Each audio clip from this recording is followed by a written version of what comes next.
Ito na yung yung bakod natin sa corner na. Punta pa yan doon. Tapos ito naman dito. Wala yan doon, oh.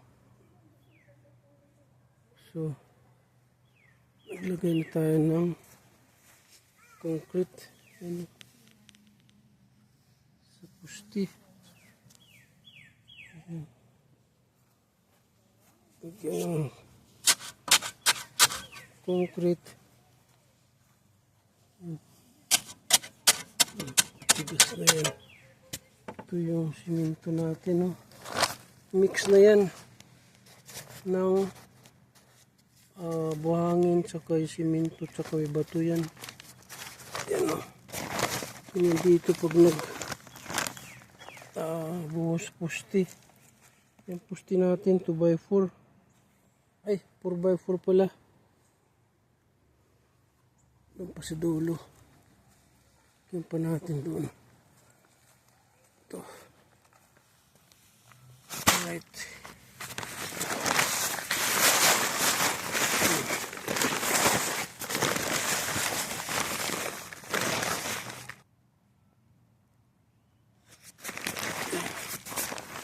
Tapos sa kabila, oh. Yun. Okay. Tapos lagi ng tubig yan. Okay na.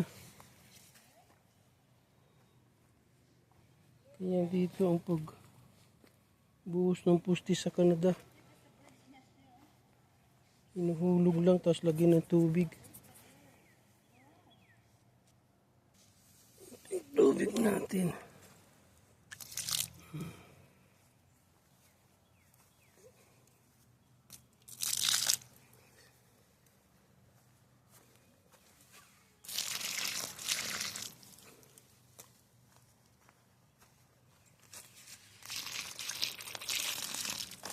Okay.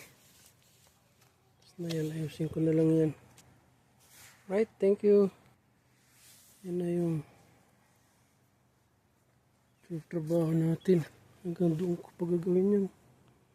Dulo na yun. Siguro mga 1 linggo pa to kasi ako lang mag-isang gumagawa. Okay.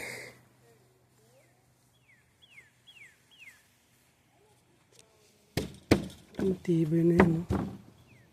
Lalo pag natuyo na ito, tibay na lalo yan. Hanggang doon pa yan. Gawin ko pang doon, diretso doon. Ito sa backyard sa Hamilton, Ontario. Project ko ngayon sa likod ng bahay namin. Okay, thank you.